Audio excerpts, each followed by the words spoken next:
Sejam bem-vindos ao canal Falando Sério. Eu não descanso em minha grande tarefa de desvendar os mundos eternos, de abrir os olhos imortais do homem contido nos mundos do pensamento, por meio da eternidade sempre crescente no seio de Deus, a imaginação humana. William Blake, Jerusalém 5, versículo 18 ao 20. Certas palavras, com o passar do tempo, acumulam tantas conotações estranhas que, por fim, quase perdem o seu verdadeiro significado.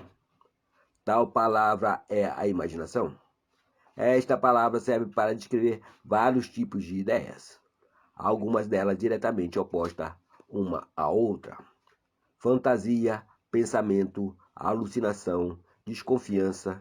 De fato, tão vasta é a sua aplicação e tão variados são os seus significados que a palavra imaginação não define um status e nem possui um significado fixo.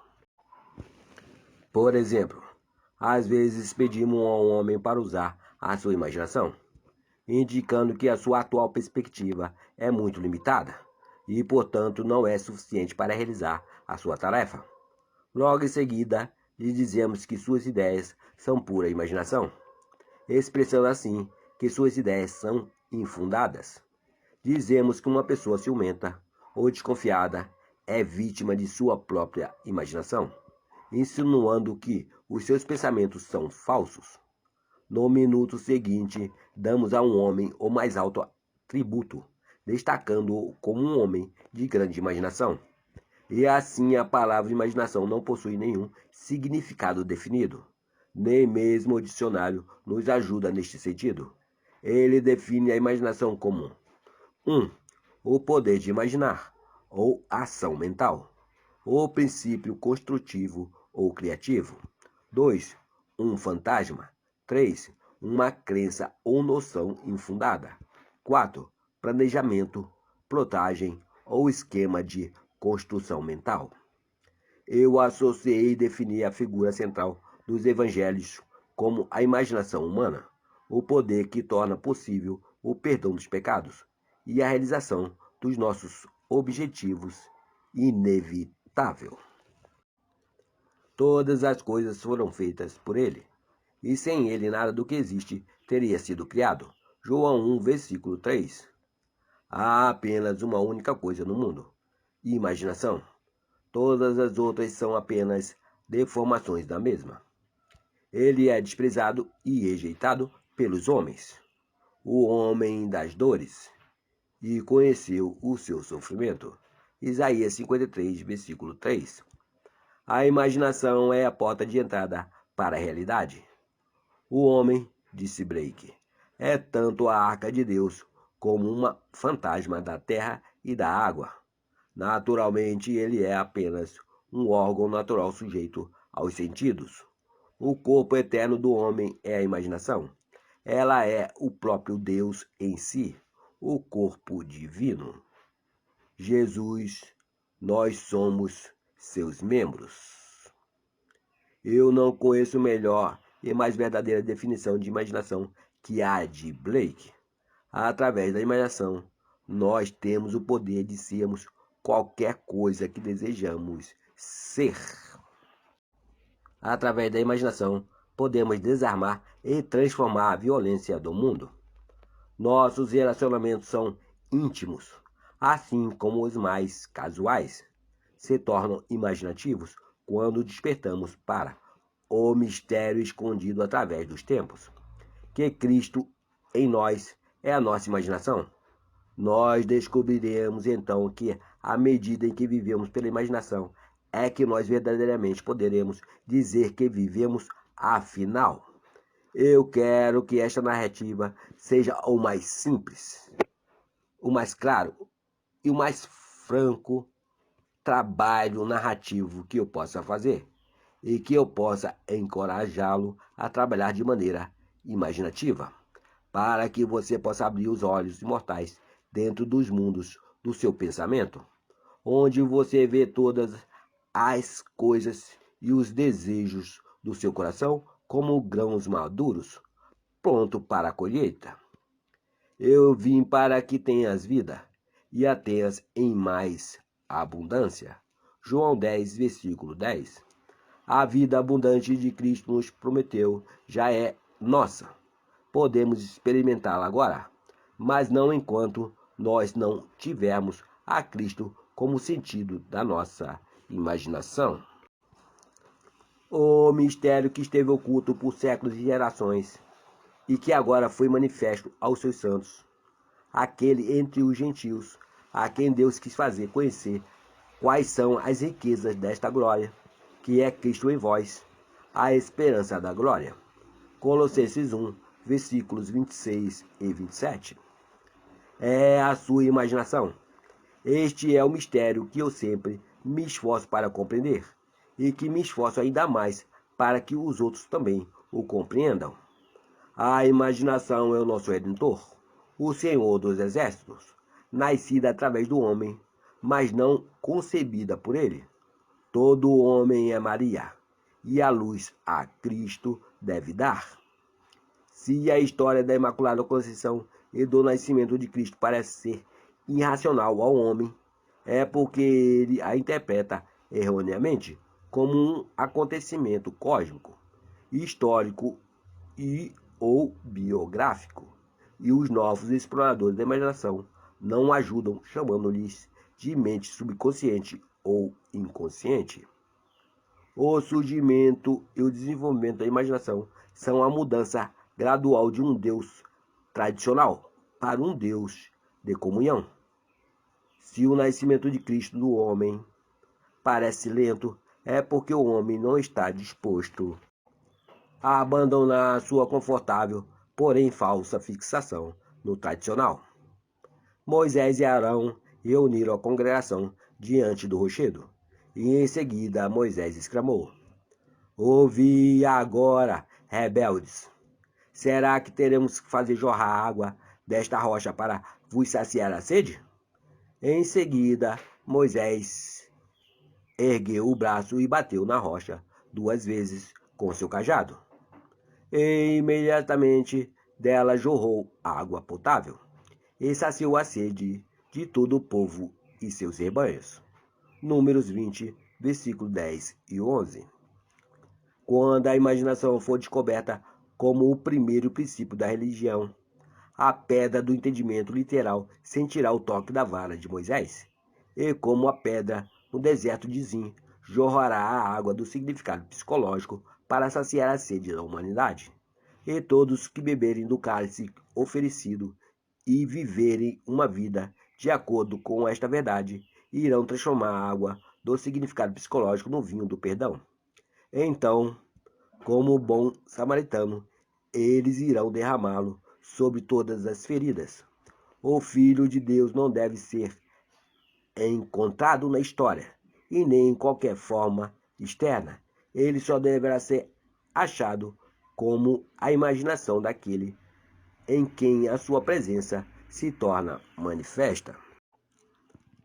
Fosse tu uma manjedoura para o seu nascimento, Deus mais uma vez se faria uma criança na terra. Ângelo Silésios, poeta do século XVII. O homem é o jardim onde dorme o Filho unigênito de Deus. Ele desperta esse Filho, elevando a sua imaginação aos céus, cobrindo aos homens a altura divina. Nós devemos seguir imaginando mais do que o melhor que conhecemos. No momento que o homem despertar para a sua vida imaginativa, ele deve realizar o teste para a sua filiação. Pai, revele o teu filho em mim. James Montgomery.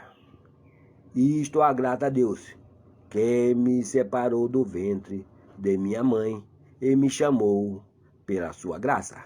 Gálatas 1, versículo 15.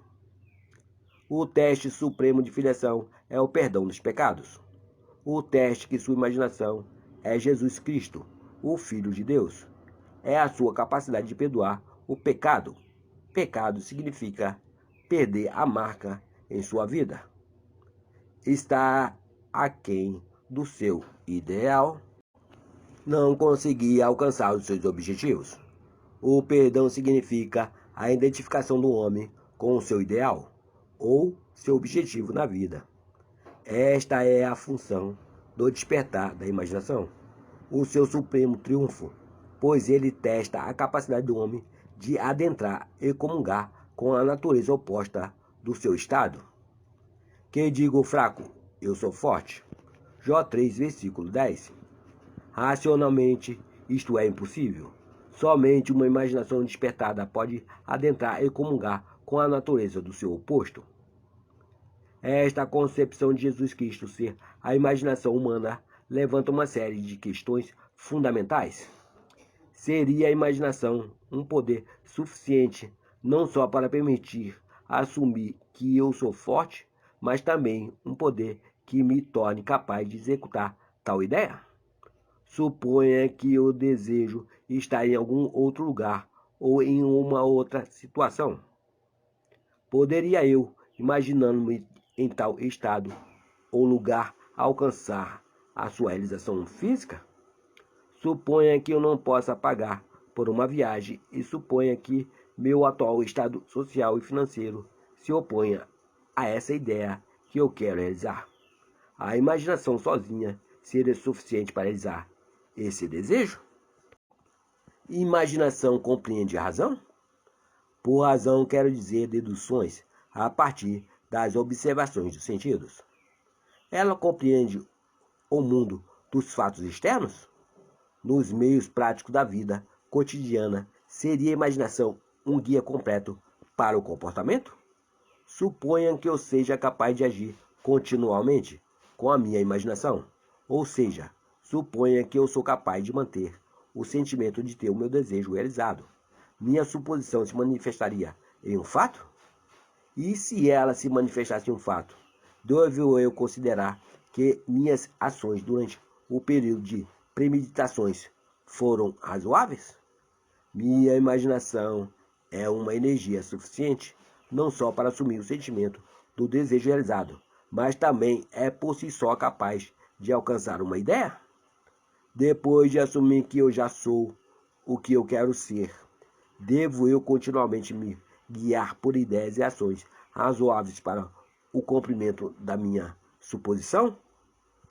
A experiência me convenceu que uma suposição, mesmo que falsa, se for mantida, resultará em um fato, e que a imaginação contínua é suficiente para todas as coisas, e todos os meus planos e ações racionais nunca compensaram a minha falta de imaginação contínua. Pois não é verdade que os ensinamentos dos evangelhos só podem ser compreendidos no âmbito da fé? E que o Filho de Deus está buscando sinais de fé nas pessoas a todo momento, ou seja, a fé em sua própria imaginação? Não é essa a promessa? Tudo quanto em oração pedides, tenha fé que já o recebestes, e assim vos sucederá. Marcos 11, versículo 24. Isso não é o mesmo que dizer: imagine o que você será, e você será. Por acaso, não foi um estado imaginativo que Moisés perseverou, como quem vê aquele que é invisível. Hebreus 11, versículo 27. Não foi no poder de sua própria imaginação que ele perseverou? A verdade depende da intensidade de sua imaginação, e não dos fatores externos. Fatos são frutos que testemunham o uso ou o desuso da imaginação. O homem se torna aquilo o que ele imagina. Ele autodetermina sua história. A imaginação é o caminho, a verdade e a vida revelada. Não conseguimos assimilar a verdade somente com a mente lógica. Onde o homem natural dos sentidos vê um broto, a imaginação vê crescer uma rosa. A verdade não pode ser abrangida somente pelos fatos. À medida em que despertarmos para a vida imaginativa, descobrimos que imaginarmos uma coisa é o mesmo que criá-la, e que um julgamento verdadeiro não precisa estar em conformidade com a realidade externa a que ele se refere.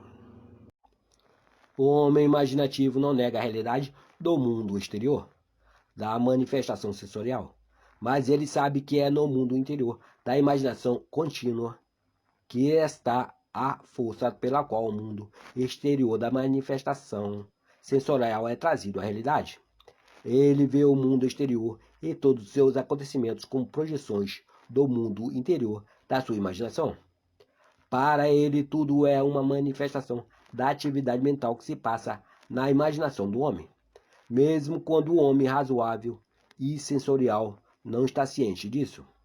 Porém, ele percebe que cada homem deve tornar-se consciente desta atividade interna e observar a relação existente entre o mundo interior casual da imaginação e o mundo exterior sensorial dos efeitos. É maravilhoso descobrir que você pode imaginar-se no estado do seu desejo realizado e escapar das prisões construídas pela ignorância. O verdadeiro homem possui uma imaginação magnífica. É este ser que se deve ser despertado. Desperta tudo que dormes e levanta-te dentre os mortos, e Cristo te iluminará. Efésios 5, versículo 14. No momento em que o homem descobre que a sua imaginação é Cristo, ele realiza atos que, neste nível, só podem ser descritos como milagrosos. Mas somente quando o homem sentir a Cristo como a sua imaginação, ele passará a ver tudo em sua pura objetividade, sem qualquer relação subjetiva. Se ele não perceber que tudo o que ele encontra faz parte de si mesmo, ele se revoltará com o pensamento que ele escolheu e com as condições de sua vida, pois eles estão relacionados por afinidades à sua própria atividade mental. O homem deve acreditar firmemente que a realidade se encontra dentro dele e não além dele. Embora outros tenham corpos e uma vida própria, suas realidades estão enraizadas em você e começam e terminam em você, assim como você termina em Deus. Não foste vós que me escolhestes, ao contrário, eu vos escolhi a vós, e vós designei para irdes e dardes fruto, e fruto que permaneça. Sendo assim, seja o que for que pedirdes ao Pai, em meu nome, ele o concederá a vós. João 15, versículo 16. Nação Cidinho de Assis. Curtam, compartilhem, se inscrevam no nosso canal e não deixe de acionar o sininho para novos vídeos como este. Muito obrigado, meus amigos. Fiquem com Deus.